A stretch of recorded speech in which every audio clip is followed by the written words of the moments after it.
Okay student, good evening. जैसा कि हम लोगों ने प्रीवियस लेक्चर में देखा था एमएसआर में कि हम किस तरीके से रोटेशन ऑफ व्हील्स करते हैं। ठीक है, व्हील्स का रोटेशन करते हैं, किस लिए करते हैं, किस तरीके से करते हैं, क्या नाम है, क्या उनका जो है वो एक प्रॉपर जो है स्ट्रक्चर होता है जिसके बेस पे हम कौन सी व्हील किधर से रोटेट करते हैं, वो सब हमने प्रीवियस लेक्चर में डिस्कस किया हुआ था। तो आज हम उसके आगे देखेंगे कि ब्लीडिंग ऑफ ब्रेक क्या होता है या ब्रेक ब्लीडिंग क्या होती है। अब देखिए, ब्रेक ब्लीडिंग एक्चुअली में ब्लीडिंग वर्ड आपने पहले भी सुना होगा या जनरली आप सुनते ही होंगे, मेडिकल टर्मिनोलॉजी में इसको यूज़ किया जाता है। तो ब्लीडिंग का जनरली मेडिकल में मतलब होता है खून बहना। ठीक है, तो कुछ ऐसे ही बहने से ही यहाँ पे भी जो है ये मतलब है। यहाँ पे क्या होता है, जो आपकी हाइड्रोलिक पाइपलाइंस होती हैं, ठीक है, जहाँ पे आपका जो है फ्लूइड जो है हाइड्रोलिक पाइपलाइंस में आपने देखा होगा जो फ्लूइड या लिक्विड भरा रहता है। ठीक है, तो उस लिक्विड में अगर थोड़ा सा भी एयर होती है तो जो हमारा जो उसका पूरा वर्किंग सिस्टम होता है जो वो उतनी इफिशिएंटली वर्क नहीं करता है जितने करना चाहिए। क्यों नहीं करता है? क्योंकि देखिए, जो हमारा लिक्विड है वो जो है वो कंप्रेसिबल फ्लूइड है, वो इनकम्प्रेसिबल फ्लूइड है, और एयर जो है वो हमारा कंप्रेसिबल फ्लूइड है। तो जब एयर एयर प्रेजेंट रहता है तो उससे क्या होता है कि आपका एयर आसानी से कंप्रेस, जब हम प्रेशर अप्लाई करते हैं तो वो कंप्रेस हो जाता है। कंप्रेस होने से जो हमारा पावर ट्रांसमिशन होता है ना तो उतना एग्जैक्टली दूसरे एंड पे हमको गेन होता है कंप्रेस होने की वजह से, और साथ ही साथ टाइम लैग भी ये क्रिएट करता है। तो हमारा पावर लॉस के साथ साथ जो है वो क्या नाम है, जितना दूसरे एंड पे हमको पावर गेनिंग चाहिए होती है वो तो मिल नहीं पाता है। साथ ही साथ क्या होता है कि हमारा टाइम भी जो है वो ज़्यादा लगता है। तो हम उसको दूर करने के लिए ही जो ये प्रोसेस करते हैं, उसको खाली करने के लिए जो ट्रैप्ड एयर होती हैं, ठीक है, उस पाइपलाइन में उस एयर को हम खाली करने के लिए जो प्रोसेस होती है उसको बोलते हैं ब्लीडिंग। ठीक है, अब ब्लीडिंग प्रोसेस में क्या होता है कि जो एयर भरी रहती है उसको हम निकालते हैं। ठीक है, अब निकालने के लिए देखिए क्या होता है कि आपको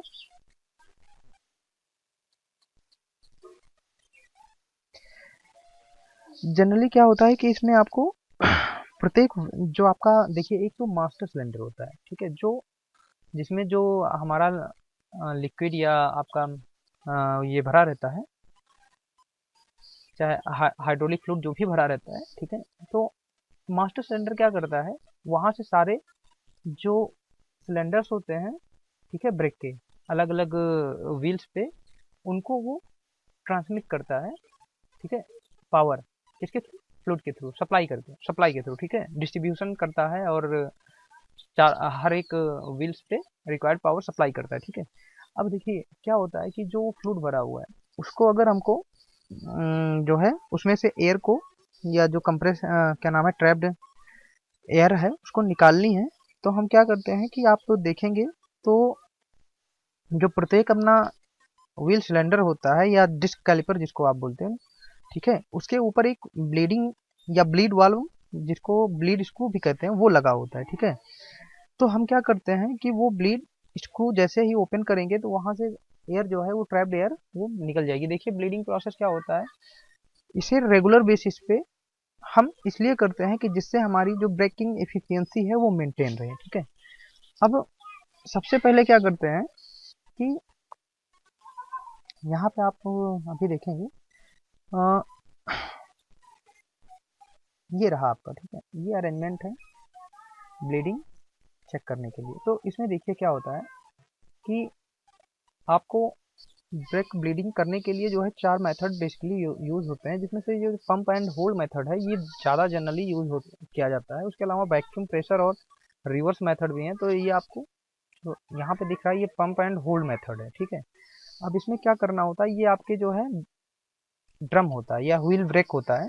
ठीक है, तो ये जो ड्रम होता है इसमें ये देखिए यहाँ पे क्या होता है, एक ब्लीडिंग आपका वाल्व लगा होता है या स्क्रू लगा होता है जो, ठीक, ये आपका यहाँ से मास्टर सिलेंडर है जो ईच व्हील को, जो ये ड्रम होता है ईच व्हील, उसमें जो है ये सप्लाई करता है, ठीक है। अब देखिए ये जो आपका सिलेंडर होता है व्हील पे लगा हुआ, इस सिलेंडर में आपका ब्लीडिंग स्क्रू लगा होता है। जब हम स्क्रू को पहले क्या करते हैं कि देखिए पहले हम प्रेशर जनरेट करते हैं। तो प्रेशर जनरेट करने के लिए क्या होता है कि जो ब्रेक है उसको 4-5 बार जो है जल्दी जल्दी प्रेस किया जाता है, तो उससे वो प्रेशर जो है वो क्रिएट हो जाता है। उसके बाद हम नेक्स्ट टाइम क्या करते हैं, जब एक बार प्रेशर क्रिएट हो गया तो हम उसको काफ़ी मतलब कि फोर्स लगा के प्रेस करते हैं। तो जब वो हम प्रेस किए रहते हैं, एट द सेम टाइम हम इधर जो है वाल्व खोल देते हैं। तो खोलते हैं तो जो भी ट्रैप एयर होती है उसके थ्रू बाहर निकलती है। अभी सर मैंने आपने देखा होगा यहाँ पे एक पाइप लगा के हमने यहाँ पे एक कांच का जार लिया हुआ है जिसमें वाटर भरा है, ठीक है। इस पाइप को इसमें डाल देते हैं। तो जैसे ही आपने यहाँ से खोला और 4-5 बार यहाँ जब प्रेशर बन गया तो आपने ब्रेक पैडल को प्रेस किया और यहाँ से खोला, तो आपका जो एयर है वो यहाँ पे निकलेगा तो बुलबुला क्रिएट करेगा, ठीक है।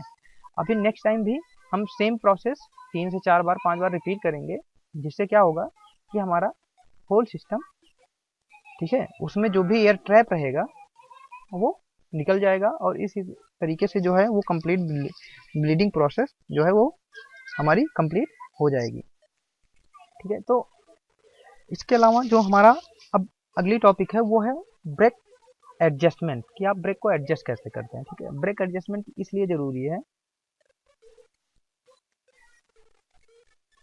कि देखिए आपका ब्रेक एडजस्टमेंट इसलिए ज़रूरी है कि जिससे कि आपकी जो ब्रेक है वो इफ़िशिएंटली और विद इन अ टाइम जो है वो लगे, है ना। जिससे कि आप रिक्वायर्ड जो भी डेस्टिनेशन है, जो भी आप रिक्वायर्ड डिस्टेंस अपने दिमाग में लेके चल रहे हैं, विद इन दैट डिस्टेंस आप ब्रेकिंग को इम्प्लीमेंट करके अपने व्हीकल को रोक सकें, ठीक है। तो कुल मिला के हमें इफिशियंसी मेंटेन करने के लिए ब्रेक को क्या करना रहता है कि जब भी ज़रूरत पड़े तो उसे या रेगुलर बेसिस पे हमको मेंटेनेंस के साथ साथ उसके एडजस्टमेंट पे भी फोकस करना होता है, ठीक है। अब देखिए एक होता है ब्रेक में, आपने देखा भी होगा कि pedal free play, brake pedal free play. अब फ्री प्ले क्या होता है, आप देखते होंगे कि आपने जब ब्रेक दबाई तो अचानक से जैसे ही आपने दबाया at the same time brake नहीं इंप्लीमेंट होती है, आप कुछ उसको प्रेस करते हैं ब्रेक को, उसके बाद जो आपकी ब्रेक है वो अप्लाई होती है, तो उसी को बोलते हैं फ्री प्ले। फ्री प्ले में क्या होता है, जो आपका ब्रेक शू होता है, ठीक है, तो उसमें क्या होता है कैम होते हैं, ठीक है। अभी ये कैम जब ओपन होते हैं तो ब्रेक शू को, जो आपका लाइनर सिलेंडर होता है, सिलेंडर लाइनर होता है, ठीक है, ड्रम में ब्रेक ड्रम का जो लाइनर होता है, ब्रेक लाइनर, उसके अगेंस्ट में हम शू को क्या करते हैं, प्रेस करते हैं, ठीक है। तो कैम जैसे जैसे एक्सपेंड करेगा, ओपन होगा, तो वो क्या करेगा कि आपकी ब्रेक शू को उस सिलेंडर पे ले आके प्रेस करेगा, ठीक है। अब क्या होता है कि अ, तो अगर आपका ये फ्री प्ले नहीं दिया जाए, दैट मीन्स कि आपका कैम जो होगा वो एक्सट्रीम पोजीशन पे होगा, यानी कि जो आपके ब्रेक लाइनर जो आपके होंगे, ब्रेक ड्रम लाइनर, और जो आपके ब्रेक शू होंगे वो एकदम पास होंगे, है ना। तो पास होंगे दैट मीन्स कि वो क्या करेंगे, अगर उनका हल्का भी कांटेक्ट रहेगा तो आपका लाइनर जो है वो घिसना स्टार्ट हो जाएगा, आपके शू खराब हो जाएंगे, ठीक है। तो उनकी रबिंग रबिंग को रोकने के लिए हम ये जो फ्री प्ले देते हैं वो उसी लिए देते हैं। अराउंड 10 mm का जो है फ्री प्ले वो दिया जाता है, वो इसीलिए दिया जाता है कि जो हमारा लाइनर और ब्रेक शू है उसमें एक रिक्वायर्ड डिस्टेंस मेंटेन रहे, जिससे कि वो रनिंग कंडीशन में रब एक दूसरे पे ना करें, ठीक है। अब देखिए ये एक अरेंजमेंट देखते हैं हमारे ब्रेकिंग सिस्टम की, ठीक है। आप यहाँ पे देख रहे होंगे, ये देखिए आपका पैडल होता है जहाँ से आप क्या करते हो, ब्रेक को प्रेस करते हो, ठीक है। यहाँ पे क्या होता है, एक रिटर्निंग इसके स्प्रिंग होती है जो आपके जब भी आप यहाँ से फोर्स हटाते हैं तो आपको रिटर्न करके उसी पोजीशन में पैडल को ले जाती है, ठीक है। यहाँ से क्या होता है, ये फलक्रम होता है, फलक्रम के आगे एक लॉकनेट लगा होता है। आप देख रहे होंगे जैसे कि आप बाइक वगैरह में एडजस्टमेंट कराने जाते हैं ब्रेक को, तो वो क्या करेगा, पहले इस नट को ढीला कर देगा, ठीक है। नट को ढीला करेगा तो ये पुश रॉड होती है और क्लेविस होती है, ठीक है। जो क्लेविस, तो आप क्या करेंगे, जब इसको एक बार ढीला कर देंगे तो क्लेविस को ज़रूरत के हिसाब से अपना एडजस्ट करने के बाद फिर इस लॉक नट को टाइट कर देते हैं, ठीक है। यहाँ पे आपका मास्टर सिलेंडर होता है, ठीक है। तो अगर आपका फ्री प्ले ज़्यादा है तो आप क्या करेंगे, अगर आप देख रहे होंगे कि अगर आपका जो मान लीजिए कि फ्री प्ले ज़्यादा है तो आप क्या करेंगे, क्लेविस को ढीला करेंगे, ठीक है। और अगर फ्री प्ले आपका अधिक है तो आपको कस कर टाइट कर देंगे। तो इस हिसाब से क्या करेंगे आप जो है ब्रेक को एडजस्ट कर लेंगे, ठीक है। अब देखिए ब्रेक शू एडजस्टमेंट कैसे करते हैं। ब्रेक शू एडजस्टमेंट में क्या करते हैं कि आपका मैंने बताया जो है ब्रेक शू, जो आपका लाइनर, जो ब्रेक लाइनर होते हैं उन पे तभी टच करता है जब हमारा कैम मूव होता है। तो हम जैसे ही इसको प्रेस करेंगे, आप यहाँ पे देख रहे होंगे, यहाँ पे जैसे हमने पैडल को प्रेस किया तो यहाँ से क्या होगा, जब ये मैकेनिज्म पुश रॉड जो है हमारा, अगर हम प्रेस करते हैं तो ये इधर से इम्प्लीमेंट होगा, ठीक है। तो ये क्या पुश रॉड अंदर की तरफ धकेलेगा तो कैम हमारा ऑपरेट होगा। कैम क्या करेगा, जो हमारे ब्रेक्स होंगे उनको ओपन करेगा और जो आपके लाइनर ब्रेक लाइनर होंगे उनके अगेंस्ट में लेके जाएगा, ठीक है। तो अगर हमें ब्रेक शू को एडजस्ट करना है तो हमें क्या करना होता है कि कैम को थोड़ा सा हम रोटेट कर देते हैं, घुमा देते हैं, ठीक है। तो जिससे जो ब्रेक और ड्रम के बीच में, ब्रेक शू और ड्रम के बीच की जो गैप होता है वो कम हो जाता है और फिर हम उसको टाइट कर देते हैं। तो आसानी से जो है वो इम्प्लीमेंट या क्या नाम है, उनके बीच में जब डिस्टेंस कम हो जाती है तो आसानी से प्रेस करने पे वो लग जाते हैं, ठीक है। अब अगर देखें ब्रेक एडजस्टमेंट को, तो इसको एक माइनर एडजस्टमेंट होता है, एक मेजर एडजस्टमेंट होता है। मेजर एडजस्टमेंट में आपको टोटल मैकेनिज्म जो है, जितना ब्रेकिंग मैकेनिज्म में जितने भी आपके पार्ट्स हैं, ठीक है, जितने भी मैकेनिज्म है पार्ट्स हैं, ईच पार्ट को आपको चेक करना होता है और एडजस्ट। अगर हम माइनर एडजस्टमेंट देखें, जो मैंने अभी आपको बताया कि आप क्या करते हैं, लॉक नट को ढीला करते हैं और आप टाइट करने के बाद लॉक नट को यहाँ से देखिए, लाइट ये जो लॉक नट को ढीला करने के बाद पुशार्ट को, ठीक है, पुशार्ट को थोड़ा सा क्लोविस के अगेंस्ट में टाइट या ढीला करके और एडजस्टमेंट कर लेते हैं, ठीक है। तो ये हमारा हो गया माइनर एडजस्टमेंट। मेजर एडजस्टमेंट में हम क्या करते हैं कि एक तो आप ड्रम खोल के देख लेते हैं रनआउट वगैरह, ठीक है, कि उस पर स्क्रैच तो नहीं, रनआउट नहीं है, हमारा लाइनर घिस तो नहीं गया है, ठीक है। लाइन्स हमारी जो है क्या नाम है आपकी हाइड्रोलिक लाइन्स वो कैसी हैं, ठीक है। ये मैकेनिकल लिंकेज इनका मेंटेन है या नहीं है, नट बोल्ट वगैरह ये सब चीज़ें आप जो है वहाँ पे, ठीक है। फिर ऑयल देख लेंगे कि ब्रेक ऑयल हमारा है या नहीं है, ठीक है, उसकी कंडीशन क्या है। तो कुल मिला के जो है इस तरीके से आप जो है आसानी से, अगर आपको लगता है कि लाइनर घिस गया है या सरफेस उसकी की एकदम जो है स्मूथ हो गई है, ऐसे केसेस में आपको लाइनर को बदलना पड़ेगा, ठीक है। अगर आपको लगता है कि रिविट जो है वो घिस गई है तो आपको उस केसेस में क्या है, नया लाइनर लगाना पड़ेगा। अब नए लाइनर लगाने में क्या होता है, शू निकालने के पश्चात क्या करते हैं कि हम जो है, जो स्पेसिफिक ड्रिल होती है, ड्रिल बिट, सेम उसी साइज की ड्रिल बिट का इस्तेमाल करेंगे निकालने में। जब आप निकालेंगे तो क्या करेंगे, आप जो रिबिट लगी होगी उसको काट के निकालेंगे, ठीक है। अब अगर हम ड्रिल बिट बड़े साइज का या लेते हैं तो उस केस में क्या होगा कि होल बड़े हो जाएंगे, जो हम नेक्स्ट लाइनर फिट करेंगे नया वाला, ठीक है, तो हमें दिक्कत होगी।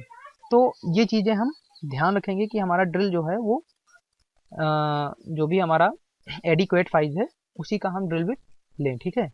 उसके बाद रिबिट को काट कर हम जब एक बार लाइनर को निकाल देते हैं तो दोबारा जो नया लाइनर फिट करने का तरीका होता है, तो एक तो हम क्या करते हैं, लाइनर स्ट्रिप करते हैं, ठीक है। लाइनर जो पहले से सेम साइज के लाइनर क्या नाम है काटे हुए रखे रहते हैं लाइनर स्ट्रिप, उसको हम फिट करते हैं। और दूसरा क्या होता है कि हम रिक्वायर्ड जो साइज होती है उसका लाइनर काट लेते हैं, ठीक है। अब देखिए क्या होता है, ब्रेक शू जो होता है उसकी सहायता से हम पहले निशान लगा लेते हैं रिबिट पे, रिबिट वाले पोजीशंस पे निशान लगा लेते हैं और रिबिट के जो स्टैंक होता है उसके व्यास के हम छिद्र बना देते हैं। और उसके बाद क्या करते हैं कि ओवेल्टी वगैरह जो है हमारे जो है वो ना आए, ठीक है, ओवेल्टी या इसेंट्रिसिटी, तो उसके लिए हम क्या करते हैं कि वाइस पे दोनों को कस लेते हैं। उसके बाद हम काउंटर संकिंग करके लाइनर जो है वो फिट कर देते हैं। एक तो ये प्रोसेस हो गया, ठीक है, रिविट वाला। दूसरा क्या होता है कि अभी क्या है कि अब जो है वो हम लाइनर को आसानी से चिपका भी सकते हैं। तो इसके लिए क्या करते हैं कि सिंथेटिक रेजिन एडिसिव का इस्तेमाल करते हैं और पहले क्या करेंगे, शॉर्ट ब्लास्टिंग जिसको आप बोलते हो या स्टैंडिंग, उसके थ्रू क्या करेंगे कि सैंड पेपर होता है उसके थ्रू हम सरफेस को रफ कर लेंगे, ठीक है। रफ करने के बाद हम क्या करेंगे, ट्राई क्लोरो इथाइन की वाष्प में जो है दोनों लाइनर को साफ कर लेंगे, एकदम क्लीन हो जाएगा, उसके सरफेस पे कोई जो है वो आपका क्या नाम है, जो धूल या जो आपने रब करा है, ठीक है, मेटल के छोटे जो पार्टिकल्स होते हैं वो नहीं रहेंगे। तो हम क्या करेंगे कि इस पे जो अपना एडहेसिव होता है उसको लगा देंगे, ठीक है, इम्प्लीमेंट कर देंगे। लगाने के बाद 140 डिग्री टेम्परेचर पे 30 से 35 मिनट जो है वो रखेंगे और उसके बाद 3 से 4 मिनट जो है वो 180 डिग्री टेम्परेचर पे हम हीटअप करते हैं। उसके बाद हम ठंडा करते हैं और जो भी हमारा अतिरिक्त जो है या जो एक्स्ट्रा जो आपने एडिसिव लगाया है उसको रिमूव करेंगे और असेंबली को फिट कर देंगे। तो इस तरीके से जो है आप लाइनर को जो है ब्रेक लाइनर को वो चेंज कर सकते हैं। ठीक है, तो ये रही कुछ आपकी प्रोसेस, और जो हमारा टॉपिक है वो हम नेक्स्ट लेक्चर में देखेंगे। तब तक के लिए थैंक यू।